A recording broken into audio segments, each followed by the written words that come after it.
Aloha, I'm Eve Hogan, and I'm talking to you today from the beautiful Sacred Garden on Maui. We have a 10,000 square foot greenhouse that is open to the public, and we do retreats here and also day destinations where people can come and just walk the labyrinth, meditate, get inspired, just sort of reconnect with nature. The garden is run by my nonprofit called Divine Nature Alliance, and the idea of Divine Nature Alliance is the recognition that nature is a portal through which we can access our own divinity. I look at it as in the beauty of nature, we can find the divine, and we can also find in nature the beauty of our own nature as divine. And so the Sacred Garden came about kind of miraculously. And I thought I'd just tell you the story because part of what my mission is to really help people to connect to their own knowing and connect to their inner peace. And one of the ways we do that, I think, is by listening to the voice that is constantly guiding us and speaking to us. And I actually think that concepts like the movie The Secret and the book The Secret got this a little bit backwards, because the message in that, if you watched it, was really that we can place our order with God, and God is here to answer our prayers, as if God is a genie. And my experience is it's actually exactly the other way around, that our role is to listen to what Spirit wants for us, and then we have the opportunity and free will to choose whether to be obedient to that or not.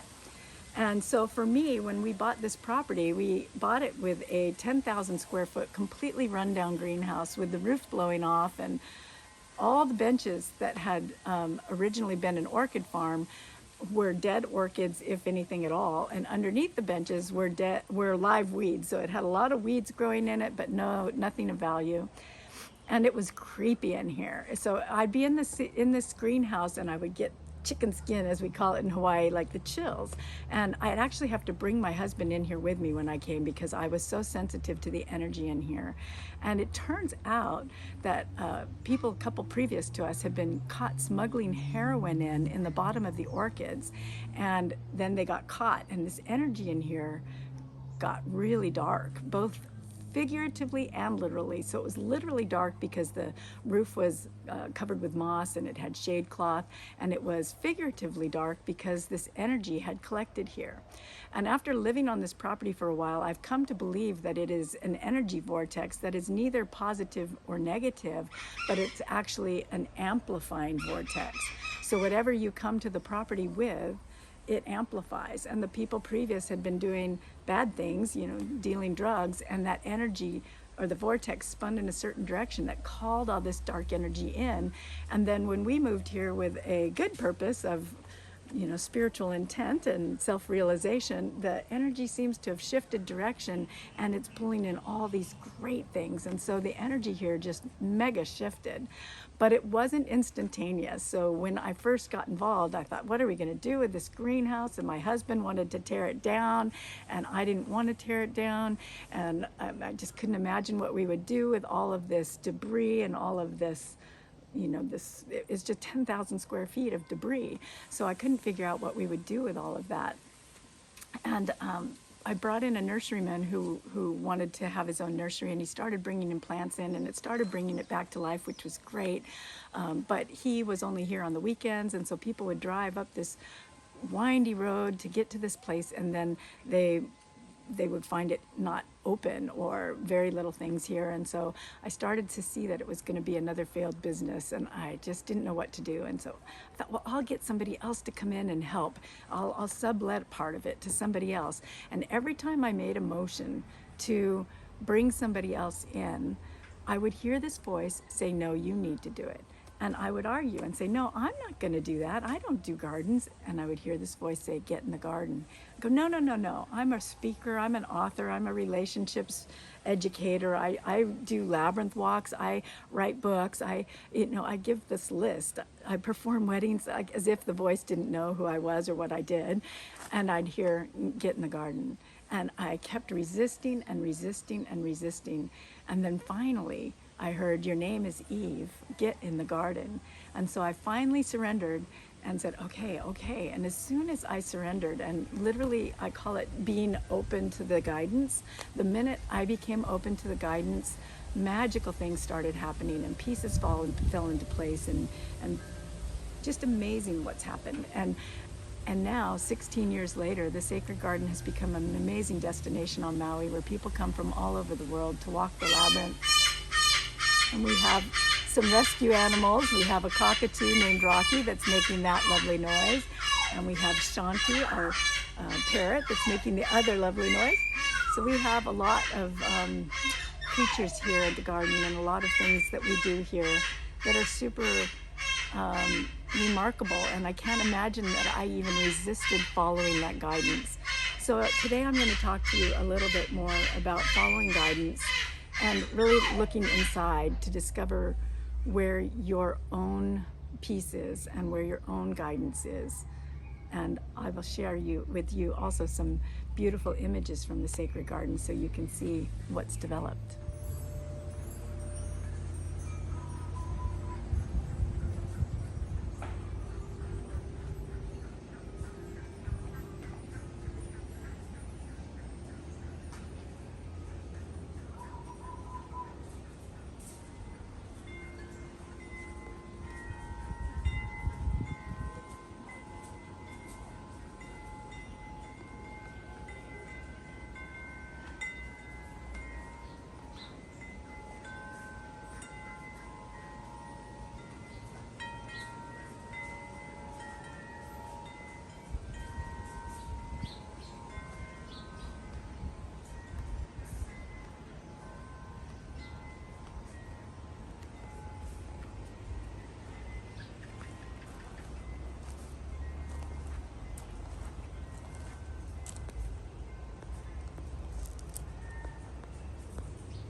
Out the back door of the Sacred Garden, we have a labyrinth, which is a walking path of peace, prayer, and contemplation. And this one is a replica of the one that's in the Chartres Cathedral in France. It's a medieval labyrinth, and it's known as an 11-circuit labyrinth. The idea is that they built it in the church about 1200 years ago, and it's part of the spiritual tradition to take a pilgrimage to places like Jerusalem. But the Crusades were going on, and so you could end up getting caught up in religious war and done in. And so they built the labyrinth within the safety of the church so people could take a symbolic pilgrimage to the symbolic sacred destination, and ultimately the sacred destination within your own heart, within your own soul, to find your own inner peace. So I have been a labyrinth facilitator for about 27 years, and I've done full moon labyrinth walks on Maui for about 24 of those 27 years. And it's been an amazing experience to watch people come and go and engage with this path as a place of self-reflection. And one of the things that I've really come to love about the labyrinth is it provides us a place where we can observe ourselves. One of the secret keys to labyrinth walking that I've found is that we're walking the labyrinth to learn about ourselves, not it.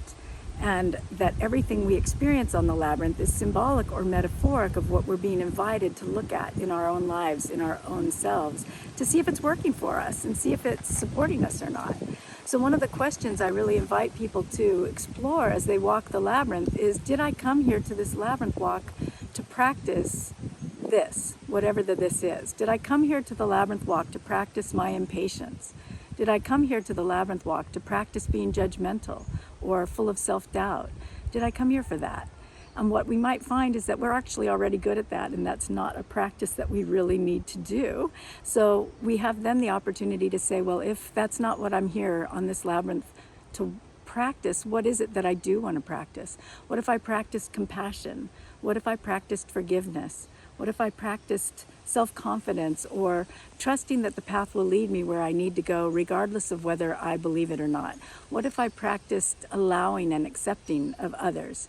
What would happen if I practiced those things? And because it's only a 15-minute journey or 30-minute journey or however long we make it, we have that sort of ability to suspend fear of change, because we can always get back our other way of doing things anytime we want. So it's an opportunity to be self-observant. And being self-observant allows us to become self-aware. And when we're self-aware, it gives us an opportunity to realize that we have choices. And when we realize we have choices, we become powerful. And this is really important, because one of the things that I've discovered is that we need to have the practice of these things, a practice that supports our ability to handle problems, that it supports our ability to deal with conflict, that supports our ability to handle change. We need to have that practice in place before the caca hits the fan. Because if we wait until we're getting divorced, or we wait until we find out we have cancer, or we wait until we have financial difficulties to start working on a practice, it is kind of difficult to deal with those issues and create a practice at the same time. And so my invitation to all of you is, if you haven't already developed a practice, to really seek one out and start now, because time is of the essence for us to have those skill sets in place. Now, for me, a year ago, I was diagnosed with breast cancer, and this came out of the blue pretty hardcore. I had absolutely no idea. And I was kind of an anti-mammogrammer, and I went in to get one out of the blue for absolutely no reason, and boom, you have breast cancer. And it was a pretty harsh, eye-opening reality check. And since then, I went through chemo. I lost all my hair, which was big, bushy, blonde and brown hair, and kind of my trademark, and had to go through being bald, and then having my hair come back completely gray, which I'm fine with, by the way, but I'm still coping with it's short. But just learning to go through this process of cancer and having to have a double mastectomy, losing my breasts and losing my hair was big, and it was kind of humbling to have such what I consider to be superficial things matter so much, because I thought I was so much more spiritual than my hair and my breasts, but apparently it was a lesson I had to go through. So what I'm bringing this up for, though, is because I cannot tell you how many times I was so grateful to have a practice in place to guide me through that.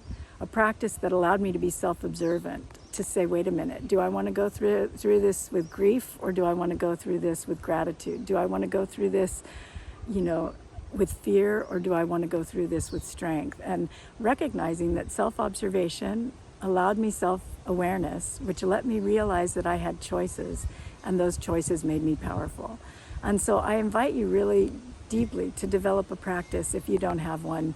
And the Labyrinth, if you have one near you, you undoubtedly do, there's a Labyrinth locator on the internet, is a great place to practice recognizing that it's not just the Labyrinth where we get to engage with the question of, is this what I'm here to practice? We're here in life to practice. It's the dress rehearsal, if you will. What is it that we are here to do? And is this the behavior? Is this the mindset? Is this the attitude that I want to walk through life with? This is our opportunity, and it's such an incredible gift to be able to recognize that we really have a lot of power over that. We have a lot of choice, and choice is our superpower.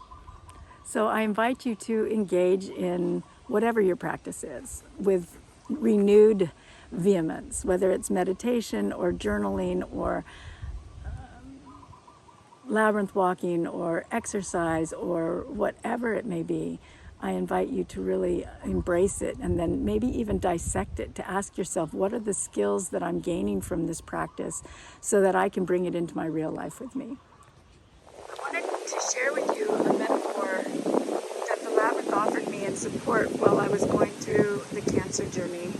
And that was that I came out here to walk the Labyrinth on a full moon night in the total darkness. And it was a full moon, but because of this tree canopy, there was very little light available.